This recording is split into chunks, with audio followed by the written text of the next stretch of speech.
Adventure 3. The Adventure of the Dancing Men. Holmes had been seated for some hours in silence, with his long, thin back curved over a chemical vessel in which he was brewing a particularly malodorous product. His head was sunk upon his breast, and he looked from my point of view like a strange, lank bird with dull grey plumage and a black topknot. "So, Watson," said he suddenly, "you do not propose to invest in South African securities?" I gave a start of astonishment.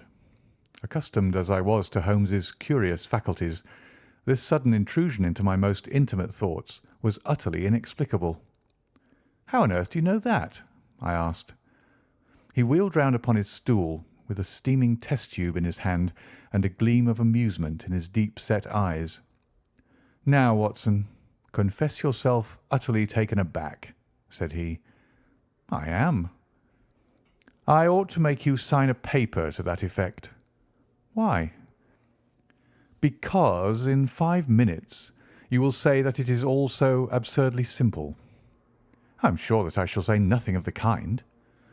"You see, my dear Watson," he propped his test tube in the rack and began to lecture with the air of a professor addressing his class, "it is not really difficult to construct a series of inferences, each dependent upon its predecessor and each simple in itself.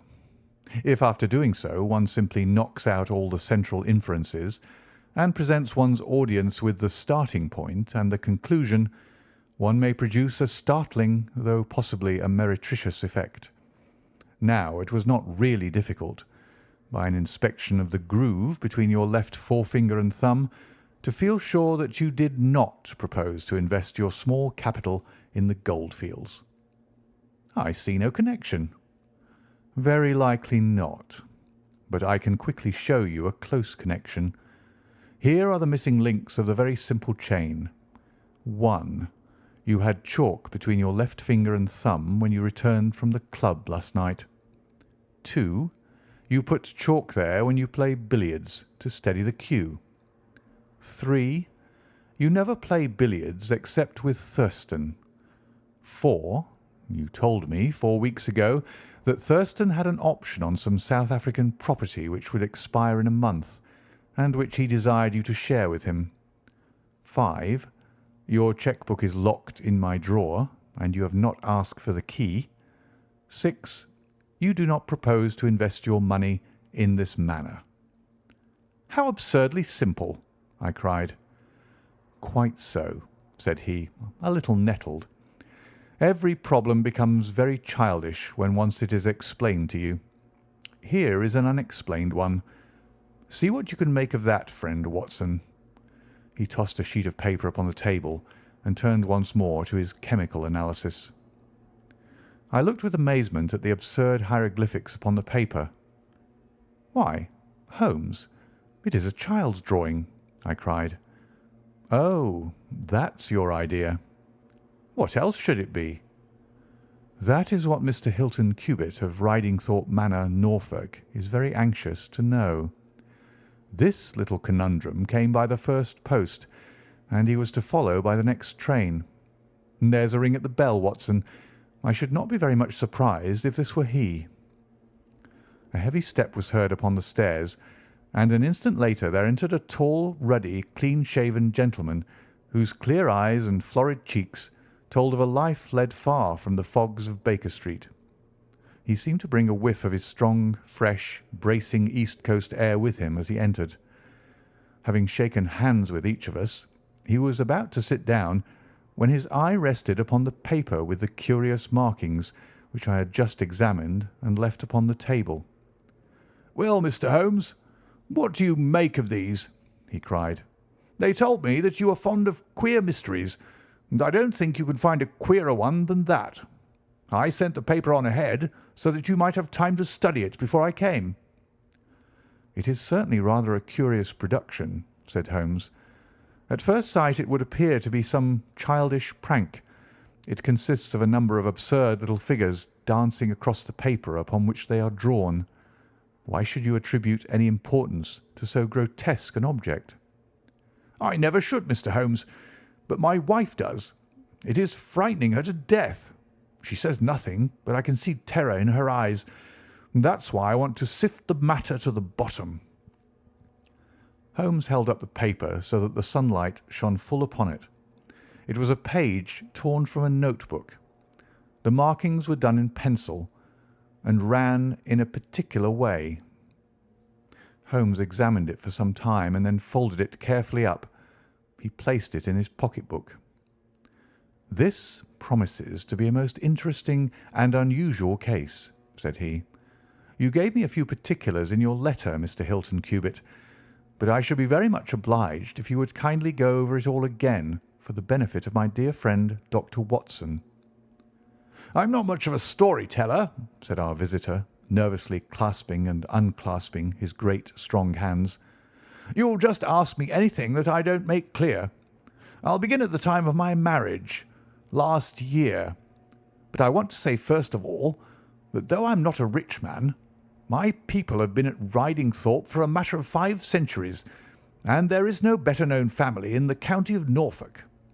Last year I came up to London for the Jubilee, and I stopped at a boarding-house in Russell Square because Parker, the vicar of our parish, was staying in it. There was an American young lady there. Patrick was the name. Elsie Patrick. In some way we became friends, until before my month was up I was as much in love as man could be. We were quietly married at a registry office, and we returned to Norfolk a wedded couple. You'll think it very mad, Mr. Holmes, that a man of a good old family should marry a wife in this fashion, knowing nothing of her past or of her people. But if you saw her and knew her, it would help you to understand. She was very straight about it, was Elsie. I can't say that she did not give me every chance of getting out of it if I wished to do so. "I've had some very disagreeable associations in my life," said she. "I wish to forget all about them. I'd rather never allude to the past, for it is very painful to me. If you take me, Hilton, you'll take a woman who is nothing that she need be personally ashamed of, but you'll have to be content with my word for it, and to allow me to be silent as to all that passed up to the time when I became yours. If these conditions are too hard, then go back to Norfolk and leave me to the lonely life in which you found me." It was only the day before our wedding that she said those very words to me. I told her that I was content to take her on her own terms, and I have been as good as my word. Well, we've been married now for a year, and very happy we've been. But about a month ago, at the end of June, I saw for the first time signs of trouble. One day my wife received a letter from America. I saw the American stamp. She turned deadly white, read the letter, and threw it into the fire. She made no allusion to it afterwards, and I made none, for a promise is a promise. But she has never known an easy hour from that moment. There's always a look of fear upon her face, a look as if she were waiting and expecting. She would do better to trust me. She would find that I was her best friend. But until she speaks, I can say nothing. Mind you, she is a truthful woman, Mr. Holmes, and whatever trouble there may have been in her past life, it has been no fault of hers. I am only a simple Norfolk squire, but there is not a man in England who ranks his family honour more highly than I do. She knows it well, and she knew it well before she married me. She would never bring any stain upon it, of that I am sure.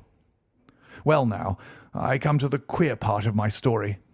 About a week ago, it was the Tuesday of last week, I found on one of the window sills a number of absurd little dancing figures, like these, upon the paper. They were scrawled with chalk. I thought it was the stable boy who had drawn them, but the lad swore he knew nothing about it. Anyhow, they had come there during the night. I had them washed out, and I only mentioned the matter to my wife afterwards. To my surprise, she took it very seriously, and begged me if any more came to let her see them. None did come for a week, and then yesterday morning I found this paper lying on the sundial in the garden. I showed it to Elsie, and down she dropped in a dead faint. Since then she'd looked like a woman in a dream, half dazed and with terror always lurking in her eyes. It was then that I wrote and sent the paper to you, Mr. Holmes. It was not a thing that I could take to the police, for they would have laughed at me. But you will tell me what to do. I am not a rich man, but if there is any danger threatening my little woman, I would spend my last copper to shield her." He was a fine creature, this man of the old English soil, simple, straight, and gentle, with his great, earnest blue eyes and broad, comely face. His love for his wife and his trust in her shone in his features.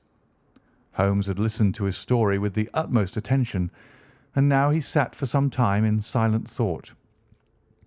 "Don't you think, Mr. Cubitt," said he at last, "that your best plan would be to make a direct appeal to your wife and to ask her to share her secret with you?"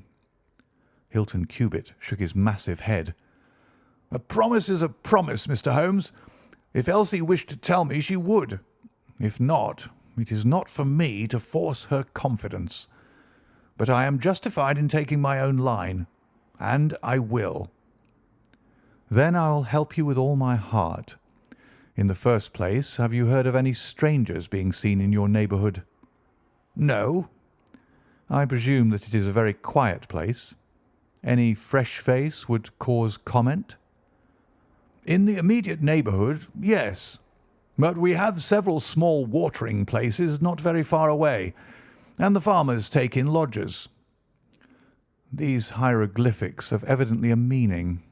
If it is a purely arbitrary one, it may be impossible for us to solve it. If, on the other hand, it is systematic, I have no doubt that we shall get to the bottom of it. But this particular sample is so short that I can do nothing, and the facts which you have brought me are so indefinite that we have no basis for an investigation. I would suggest that you return to Norfolk, that you keep a keen look-out, and that you take an exact copy of any fresh dancing men which may appear. It is a thousand pities that we have not a reproduction of those which were done in chalk upon the window-sill. Make a discreet inquiry also as to any strangers in the neighbourhood. When you have collected some fresh evidence, come to me again. That is the best advice which I can give you, Mr. Hilton Cubitt.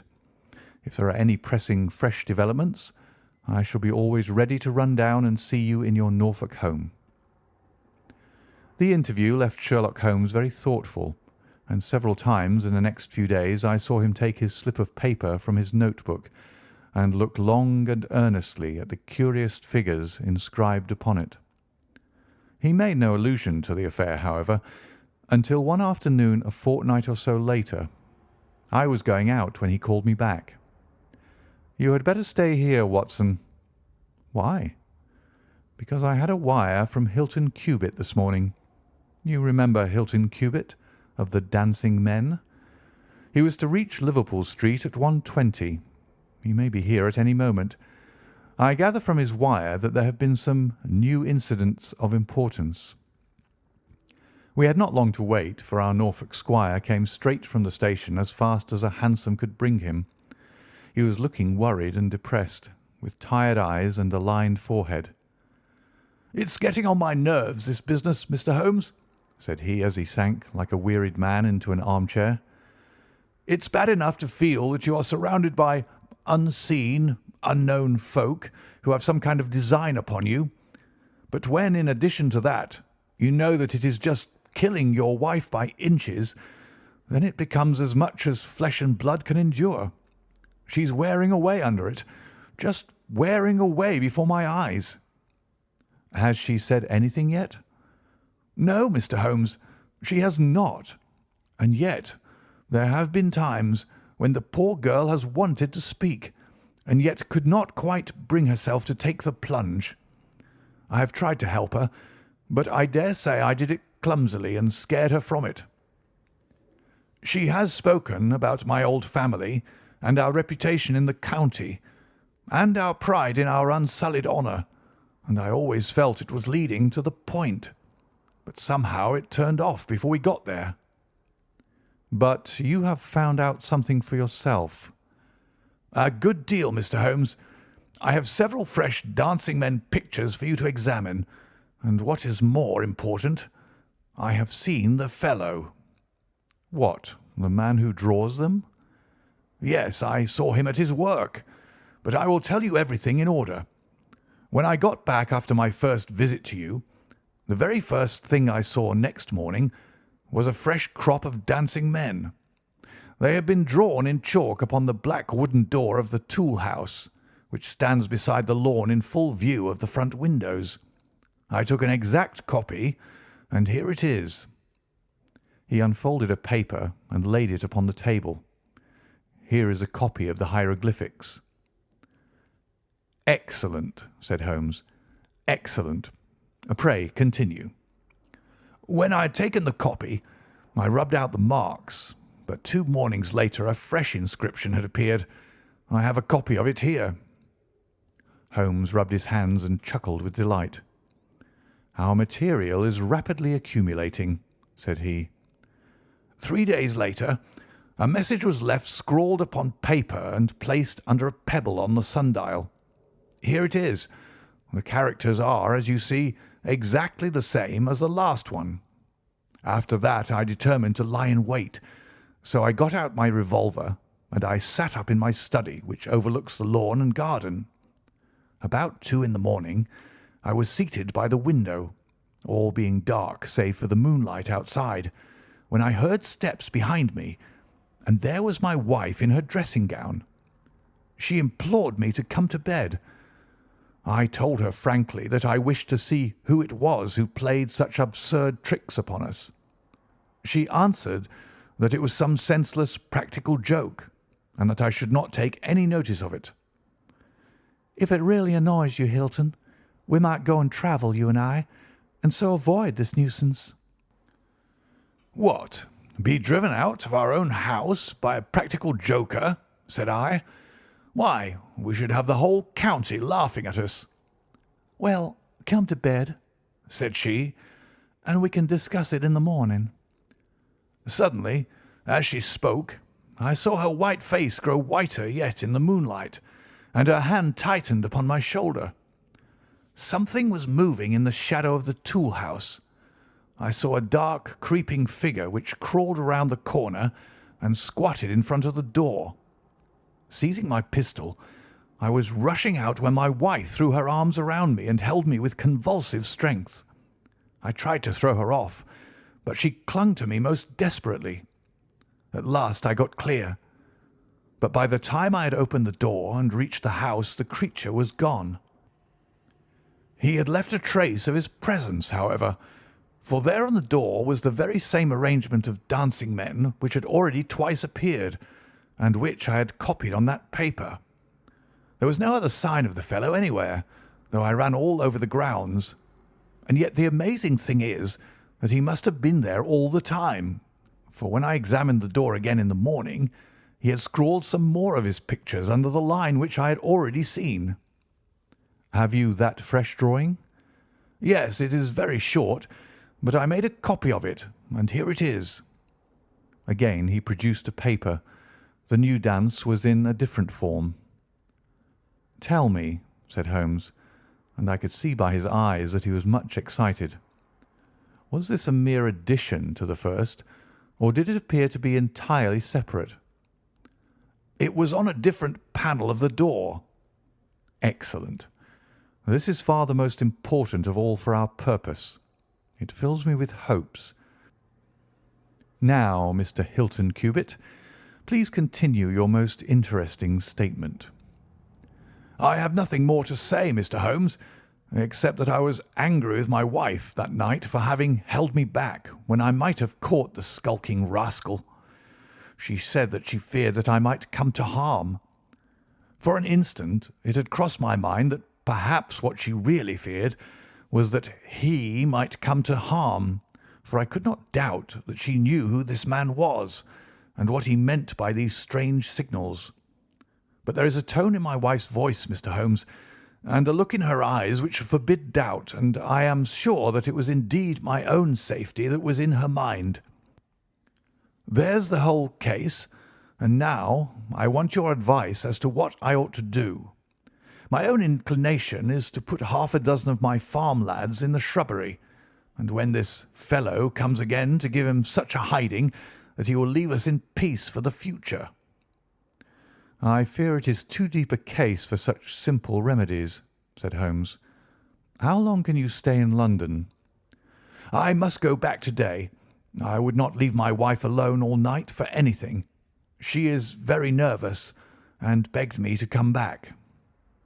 "I dare say you are right, but if you could have stopped, I might possibly have been able to return with you in a day or two. Meanwhile, you will leave me these papers, and I think that it is very likely that I shall be able to pay you a visit shortly and to throw some light upon your case." Sherlock Holmes preserved his calm, professional manner until our visitor had left us, although it was easy for me, who knew him so well, to see that he was profoundly excited. The moment that Hilton Cubitt's broad back had disappeared through the door, my comrade rushed to the table, laid out all the slips of paper containing dancing men in front of him, and threw himself into an intricate and elaborate calculation. For 2 hours I watched him as he covered sheet after sheet of paper with figures and letters, so completely absorbed in his task that he had evidently forgotten my presence. Sometimes he was making progress and whistled and sang at his work. Sometimes he was puzzled, and would sit for long spells with a furrowed brow and a vacant eye. Finally, he sprang from his chair with a cry of satisfaction and walked up and down the room, rubbing his hands together. Then he wrote a long telegram upon a cable form. "If my answer to this is as I hope, you will have a very pretty case to add to your collection, Watson," said he.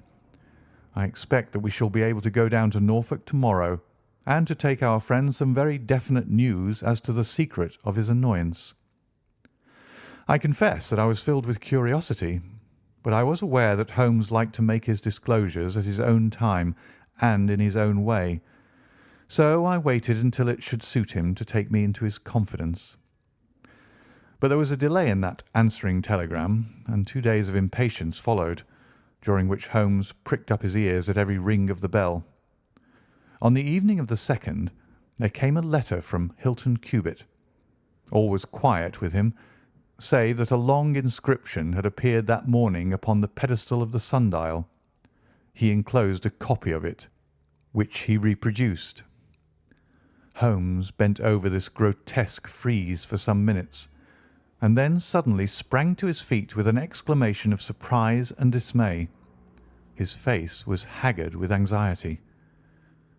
"We have let this affair go far enough," said he. "Is there a train to North Walsham to-night?" I turned up the timetable. The last had just gone. "Then we shall breakfast early and take the very first in the morning," said Holmes. "Our presence is most urgently needed. Ah, here is our expected cablegram. One moment, Mrs. Hudson, there may be an answer. No, that is quite as I expected. This message makes it even more essential that we should not lose an hour in letting Hilton Cubitt know how matters stand, for it is a singular and a dangerous web in which our simple Norfolk squire is entangled."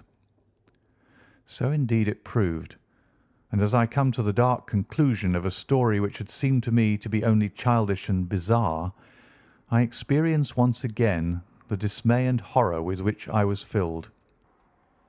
Would that I had some brighter ending to communicate to my readers, but these are the chronicles of fact, and I must follow to their dark crisis the strange chain of events which for some days made Ridingthorpe Manor a household word through the length and breadth of England.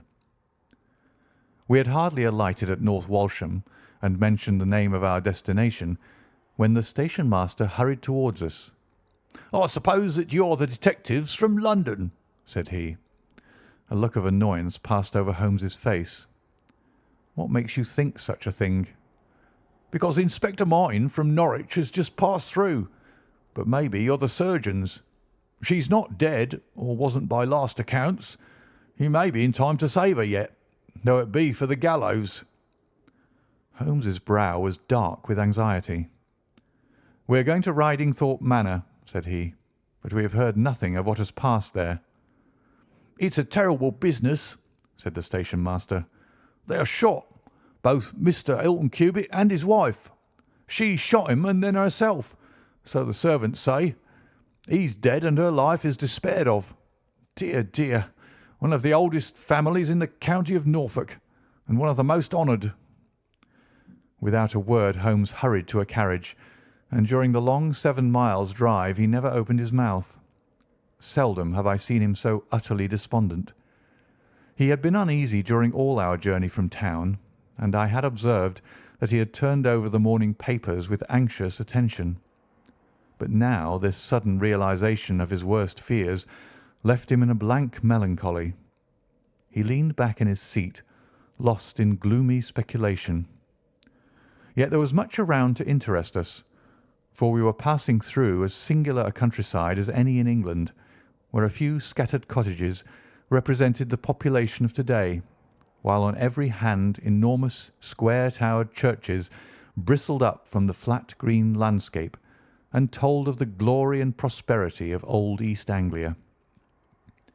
At last the violent rim of the German Ocean appeared over the green edge of the Norfolk coast, and the driver pointed with his whip to 2 old brick and timber gables which projected from a grove of trees. "That's Ridingthorpe Manor," said he. As we drove up to the porticoed front door, I observed in front of it, beside the tennis lawn, the black tool house and the pedestaled sundial with which we had such strange associations.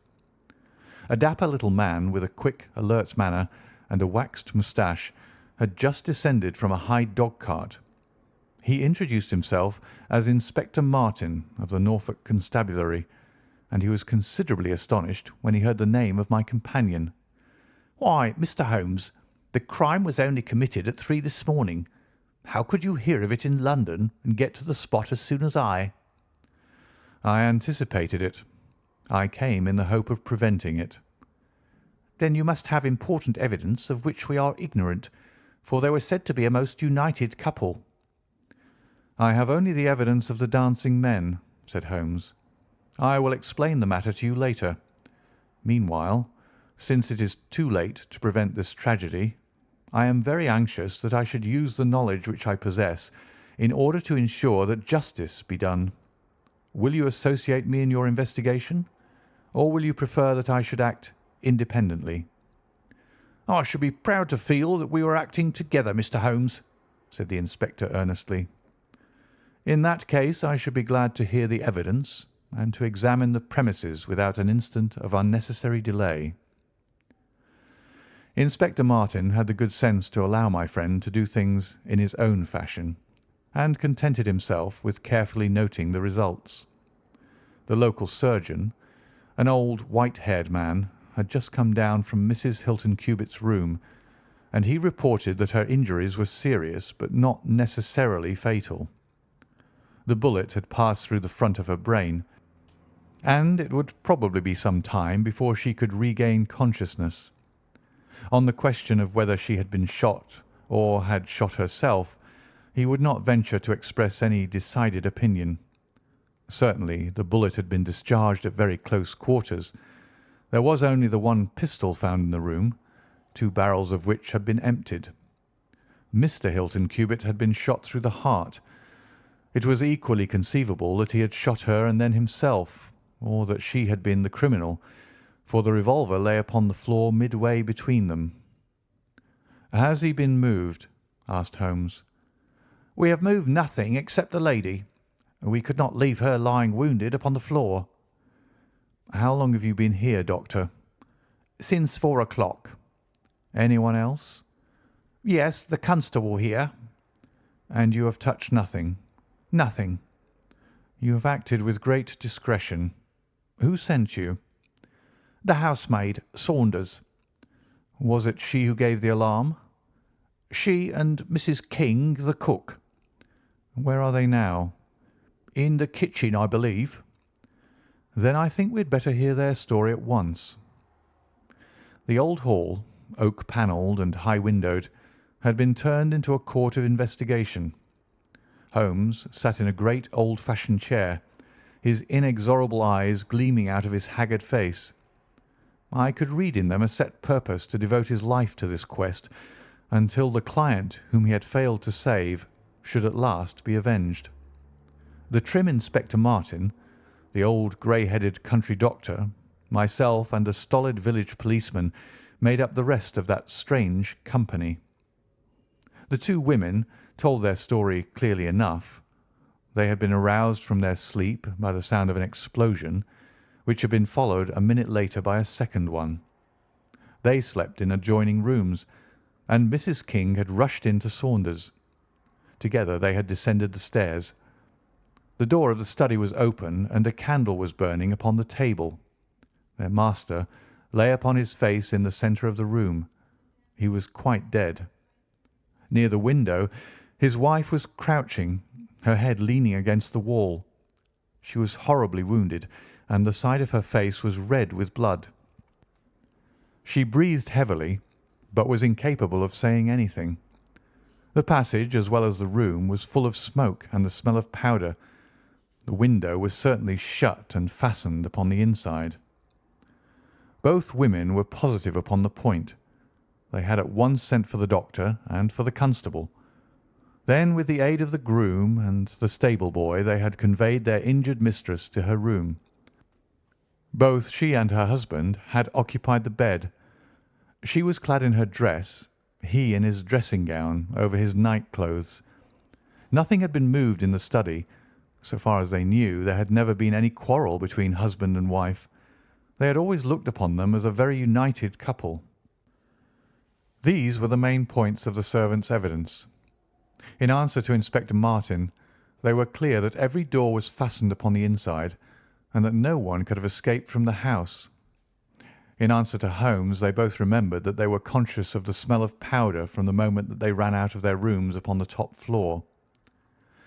"I commend that fact very carefully to your attention," said Holmes to his professional colleague, "and now I think that we are in a position to undertake a thorough examination of the room." The study proved to be a small chamber, lined on three sides with books, and with a writing table facing an ordinary window, which looked out upon the garden. Our first attention was given to the body of the unfortunate squire, whose huge frame lay stretched across the room. His disordered dress showed that he had been hastily aroused from sleep. The bullet had been fired at him from the front, and had remained in his body after penetrating the heart. His death had certainly been instantaneous and painless. There was no powder marking either upon his dressing gown or on his hands. According to the country surgeon, the lady had stains upon her face, but none upon her hand. The absence of the latter means nothing, though its presence may mean everything, said Holmes. Unless the powder from a badly fitting cartridge happens to spurt backward, one may fire many shots without leaving a sign. I would suggest that Mr. Cubitt's body may now be removed. I suppose, Doctor, you have not recovered the bullet which wounded the lady. A serious operation will be necessary before that can be done, but there are still 4 cartridges in the revolver. 2 have been fired and 2 wounds inflicted, so that each bullet can be accounted for. So it would seem, said Holmes. Perhaps you can account also for the bullet which has so obviously struck the edge of the window. He had turned suddenly, and his long thin finger was pointing to a hole which had been drilled right through the lower window sash, about an inch above the bottom. "By George!" cried the inspector. "How ever did you see that?" "Because I looked for it." "Wonderful!" said the country doctor. "You are certainly right, sir. Then a third shot has been fired, and therefore a third person must have been present.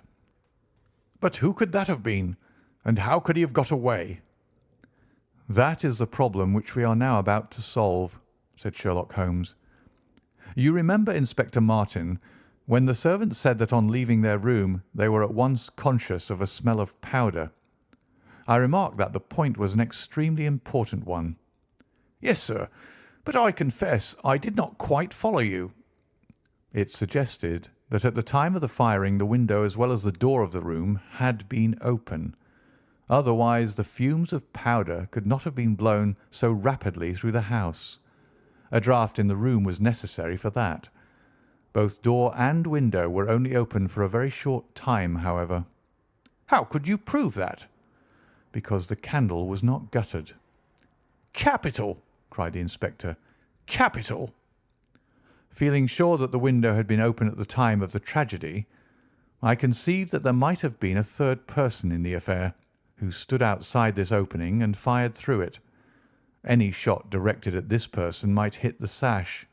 I looked, and there, sure enough, was the bullet mark. But how came the window to be shut and fastened? The woman's first instinct would be to shut and fasten the window. But, hello, what is this? It was a lady's handbag which stood upon the study table, a trim little handbag of crocodile skin and silver. Holmes opened it and turned the contents out. There were £25 notes of the Bank of England, held together by an india-rubber band, nothing else. This must be preserved, for it will figure in the trial, said Holmes as he handed the bag with its contents to the inspector. It is now necessary that we should try to throw some light upon this third bullet, which has clearly, from the splintering of the wood, been fired from inside the room. I should like to see Mrs. King, the cook, again. You said, Mrs. King, that you were awakened by a loud explosion. When you said that, did you mean that it seemed to you to be louder than the second one? Well, sir, it wakened me from my sleep, so it is hard to judge, but it did seem very loud. You don't think that it might have been two shots fired almost at the same instant? I'm sure I couldn't say, sir. I believe that it was undoubtedly so. I rather think, Inspector Martin, that we have now exhausted all that this room can teach us. If you will kindly step round with me, we shall see what fresh evidence the garden has to offer. A flower bed extended up to the study window, and we all broke into an exclamation as we approached it. The flowers were trampled down, and the soft soil was imprinted all over with footmarks. Large, masculine feet they were, with peculiarly long, sharp toes. Holmes hunted about among the grass and leaves like a retriever after a wounded bird. Then, with a cry of satisfaction, he bent forward and picked up a little brazen cylinder. "I thought so," said he. "The revolver had an ejector, and here is the third cartridge. I really think, Inspector Martin, that our case is almost complete." The country inspector's face had shown his intense amazement at the rapid and masterful progress of Holmes's investigation. At first he had shown some disposition to assert his own position, but now he was overcome with admiration and ready to follow without question wherever Holmes led. "Whom do you suspect?" he asked. "I'll go into that later. There are several points in this problem which I have not been able to explain to you yet. Now that I have got so far, I had best proceed on my own lines, and then clear the whole matter up once and for all." "Just as you wish, Mr. Holmes, so long as we get our man." "I have no desire to make mysteries, but it is impossible at the moment of action to enter into long and complex explanations. I have the threads of this affair all in my hand. Even if this lady should never recover consciousness, we can still reconstruct the events of last night and ensure that justice be done. First of all, I wish to know whether there is any inn in this neighbourhood known as Elridge's." The servants were cross-questioned, but none of them had heard of such a place. The stable boy threw a light upon the matter by remembering that a farmer of that name lived some miles off in the direction of East Ruston. "Is it a lonely farm?" "Very lonely, sir." "Perhaps they have not heard yet of all that happened here during the night." "Maybe not, sir." Holmes thought for a little, and then a curious smile played over his face. "Saddle a horse, my lad," said he. "I shall wish you to take a note to Elridge's farm." He took from his pocket the various slips of the dancing men. With these in front of him, he worked for some time at the study table. Finally, he handed a note to the boy with directions to put it into the hands of the person to whom it was addressed, and especially to answer no questions of any sort which might be put to him. I saw the outside of the note, addressed in straggling, irregular characters, very unlike Holmes's usual precise hand. It was consigned to Mr. Abe Slaney, Elridge's Farm, East Ruston, Norfolk.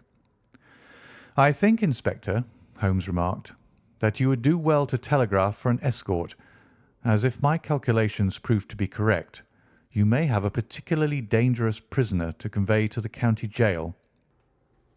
The boy who takes this note could no doubt forward your telegram.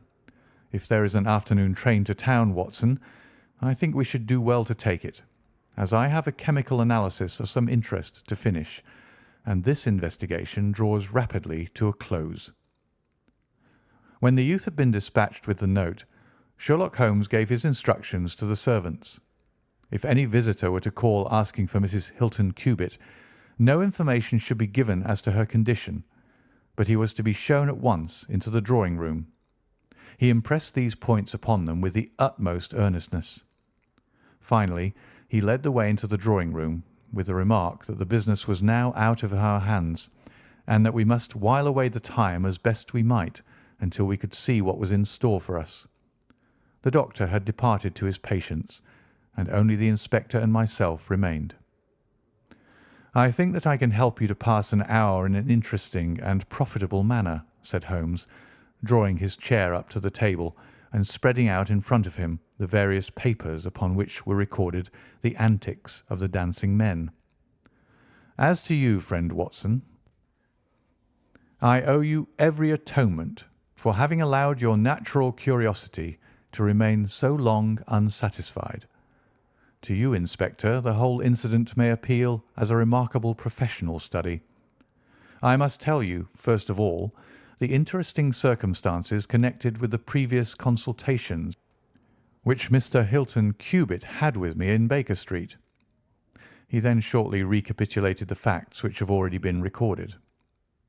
"I have here in front of me these singular productions at which one might smile, had they not proved themselves to be the forerunners of so terrible a tragedy.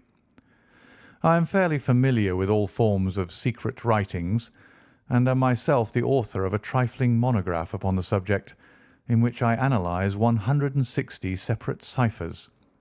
But I confess that this is entirely new to me. The object of those who invented the system has apparently been to conceal that these characters convey a message, and to give the idea that they are the mere random sketches of children. Having once recognised, however, that the symbols stood for letters, and having applied the rules which guide us in all forms of secret writings, the solution was easy enough. The first message submitted to me was so short that it was impossible for me to do more than to say, with some confidence, that the symbol XXX stood for E. As you are aware, E is the most common letter in the English alphabet, and it predominates to so marked an extent that even in a short sentence one would expect to find it most often. Out of 15 symbols in the first message, 4 were the same, so it was reasonable to set this down as E. It is true that in some cases the figure was bearing a flag, and in some cases not, but it was probable from the way in which the flags were distributed that they were used to break the sentence up into words. I accepted this as a hypothesis, and noted that E was represented by XXX. But now came the real difficulty of the inquiry. The order of the English letters after E is by no means well marked, and any preponderance which may be shown in an average of a printed sheet may be reversed in a single short sentence. Speaking roughly, TAOIN, SHRD, and L are the numerical order in which letters occur, but T, A, O, and I are very nearly abreast of each other, and it would be an endless task to try each combination until a meaning was arrived at. I therefore waited for fresh material. In my second interview with Mr. Hilton Cubitt, he was able to give me 2 other short sentences and 1 message, which appeared, since there was no flag, to be a single word. Here are the symbols. Now, in the single word I've already got the two E's coming second and fourth in a word of 5 letters. It might be sever, or lever, or never. There can be no question that the latter as a reply to an appeal is far the most probable, and the circumstances pointed to its being a reply written by the lady. Accepting it as correct, we are now able to say that the symbols stand respectively for N, V, and R. Even now I was in considerable difficulty, but a happy thought put me in possession of several other letters. It occurred to me that if these appeals came as I expected from someone who had been intimate with the lady in her early life, a combination which contained 2 E's with 3 letters between might very well stand for the name Elsie. On examination I found that such a combination formed the termination of the message, which was 3 times repeated. It was certainly some appeal to Elsie. In this way I had got my L, S, and I. But what appeal could it be? There were only 4 letters in the word which preceded Elsie, and it ended in E. Surely the word must be come. I tried all other 4 letters ending in E, but could find none to fit the case. So now I was in possession of C, O, and M, and I was in a position to attack the first message once more, dividing it into words and putting dots for each symbol which was still unknown. So treated, it worked out in this fashion: M space dot ERE space dot dot E space SL dot NE dot.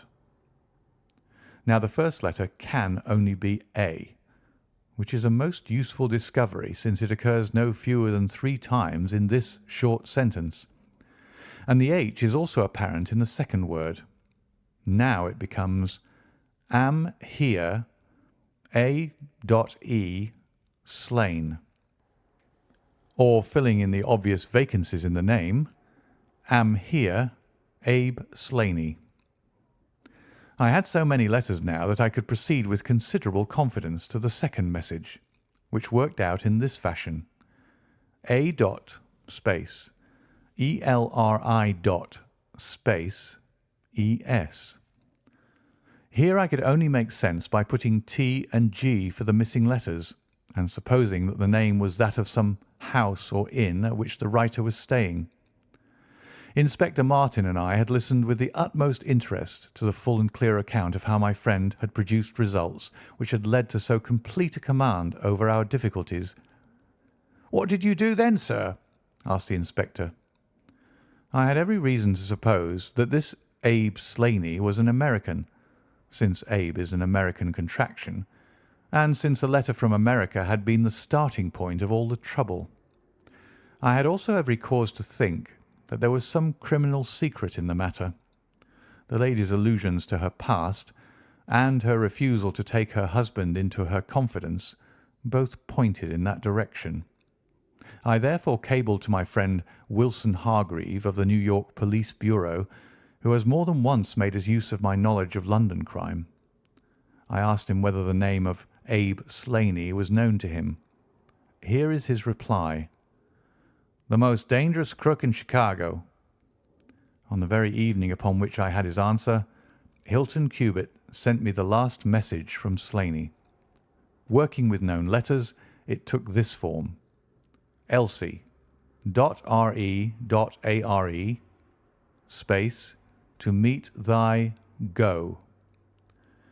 The addition of a P and a D completed a message which showed me that the rascal was proceeding from persuasion to threats, and my knowledge of the crooks of Chicago prepared me to find that he might very rapidly put his words into action. I at once came to Norfolk with my friend and colleague, Dr. Watson, but unhappily only in time to find that the worst had already occurred. "It is a privilege to be associated with you in the handling of a case," said the inspector warmly. "You will excuse me, however, if I speak frankly to you. You are only answerable to yourself, but I have to answer to my superiors.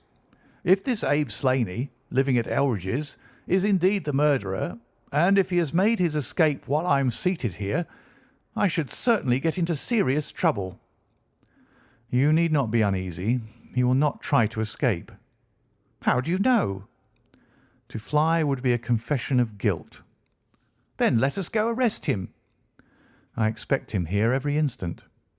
"But why should he come?" "Because I have written and asked him." "But this is incredible, Mr. Holmes. Why should he come because you have asked him? Would not such a request rather rouse his suspicions and cause him to fly?" "I think I have known how to frame the letter," said Sherlock Holmes. "In fact, if I am not very much mistaken, here is the gentleman himself coming up the drive." A man was striding up the path which led to the door. He was a tall, handsome, swarthy fellow, clad in a suit of grey flannel with a Panama hat, a bristling black beard, and a great, aggressive hooked nose, and flourishing a cane as he walked. He swaggered up a path as if the place belonged to him, and we heard his loud, confident peal at the bell. "I think, gentlemen," said Holmes quietly, "that we had best take up our position behind the door. Every precaution is necessary when dealing with such a fellow. You will need your handcuffs, Inspector. You can leave the talking to me." We waited in silence for a minute, one of those minutes which one can never forget. Then the door opened, and the man stepped in. In an instant Holmes clapped a pistol to his head, and Martin slipped the handcuffs over his wrists. It was all done so swiftly and deftly that the fellow was helpless before he knew that he was attacked. He glared from one to the other of us with a pair of blazing black eyes. Then he burst into a bitter laugh. "Well, gentlemen, you have the drop on me this time. I seem to have knocked up against something hard, but I came here in answer to a letter from Mrs. Hilton Cubitt. Don't tell me that she is in this. Don't tell me that she helped to set a trap for me." "Mrs. Hilton Cubitt was seriously injured, and is at death's door." The man gave a hoarse cry of grief which rang through the house. "You're crazy!" he cried fiercely. "It was he that was hurt, not she. Who would have hurt little Elsie? I may have threatened her, God forgive me, but I would not have touched a hair of her pretty head. Take it back, you. Say that she is not hurt." "She was found badly wounded by the side of her dead husband." He sank with a deep groan on the settee, and buried his face in his manacled hands. For 5 minutes he was silent. Then he raised his face once more, and spoke with the cold composure of despair. "I have nothing to hide from you, gentlemen," said he. "If I shot the man, he had a shot at me, and there's no murder in that. But if you think I could have hurt that woman, then you don't know either me or her. I tell you, there was never a man in this world loved a woman more than I loved her. I had a right to her. She was pledged to me years ago. Who was this Englishman that he should come between us? I tell you that I had the first right to her, and that I was only claiming my own." "She broke away from your influence when she found the man that you are," said Holmes sternly. "She fled from America to avoid you, and she married an honourable gentleman in England. You dogged her and followed her, and made her life a misery to her, in order to induce her to abandon the husband whom she loved and respected in order to fly with you, whom she feared and hated. You have ended by bringing about the death of a noble man and driving his wife to suicide. That is your record in this business, Mr. Abe Slaney, and you will answer for it to the law." "If Elsie dies, I care nothing what becomes of me," said the American. He opened one of his hands and looked at a note crumpled up in his palm. "See here, mister," he cried with a gleam of suspicion in his eyes. "You're not trying to scare me over this, are you? If the lady is hurt as bad as you say, who was it that wrote this note?" He tossed it forward onto the table. "I wrote it, to bring you here." "You wrote it? There was no one on earth outside the joint who knew the secret of the dancing men. How came you to write it?"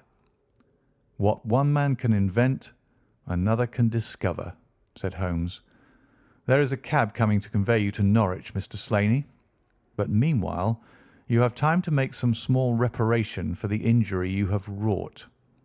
Are you aware that Mrs. Hilton Cubitt has herself lain under grave suspicion of the murder of her husband, and that it was only my presence here, and the knowledge which I happen to possess, which has saved her from the accusation?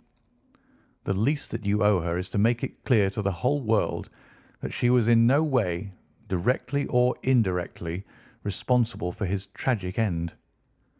"I ask nothing better," said the American. "I guess the very best case I can make for myself is the absolute naked truth." "It is my duty to warn you that it will be used against you," cried the inspector, with the magnificent fair play of the British criminal law. Slaney shrugged his shoulders. "I'll chance that," said he. "First of all, I want you gentlemen to understand that I have known this lady since she was a child.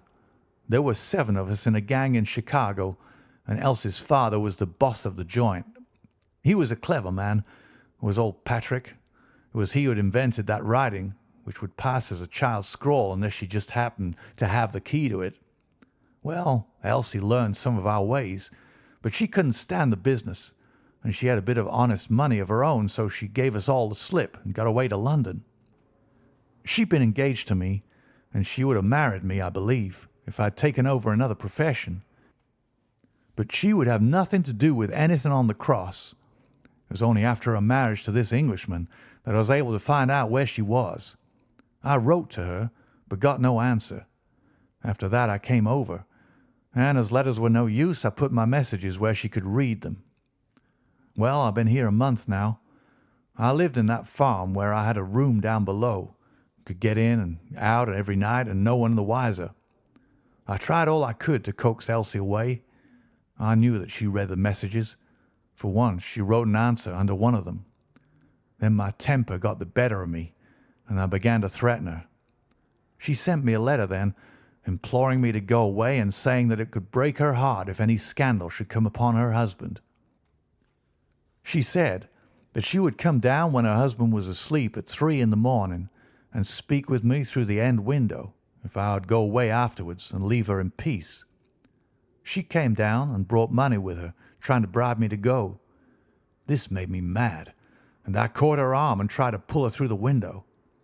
At that moment in rushed the husband with his revolver in his hand. Elsie had sunk down upon the floor, and we were face to face. I was healed also, and I held up my gun to scare him off and let me get away. He fired and missed me. I pulled off almost at the same instant, and down he dropped. I made away across the garden, and as I went I heard the window shut behind me. That's God's truth, gentlemen, every word of it. And I heard no more about it until that lad came riding up with a note which made me walk in here like a jay and give myself into your hands." A cab had drawn up whilst the American had been talking. 2 uniformed policemen sat inside. Inspector Martin rose and touched his prisoner on the shoulder. "It's time for us to go." "Can I see her first?" "No, she is not conscious. Mr. Sherlock Holmes, I only hope that if ever again I have an important case, I shall have the good fortune to have you by my side." We stood at the window and watched the cab drive away. As I turned back, my eye caught the pellet of paper which the prisoner had tossed upon the table. It was the note with which Holmes had decoyed him. "See if you can read it, Watson," said he with a smile. It contained no word, but a little line of dancing men. "If you use the code which I have explained," said Holmes, "you will find that it simply means, 'Come here at once.'" I was convinced that it was an invitation which he would not refuse, since he could never imagine that it could come from anyone but the lady. And so, my dear Watson, we have ended by turning the dancing men to good when they have so often been the agents of evil, and I think that I have fulfilled my promise of giving you something unusual for your notebook. 3:40 is our train, and I fancy we shall be back in Baker Street for dinner. Only one word of epilogue. The American, Abe Slaney, was condemned to death at the winter assizes at Norwich, but his penalty was changed to penal servitude in consideration of mitigating circumstances and the certainty that Hilton Cubitt had fired the first shot. Of Mrs. Hilton Cubitt, I only know that I have heard she recovered entirely, and that she still remains a widow, devoting her whole life to the care of the poor and to the administration of her husband's estate.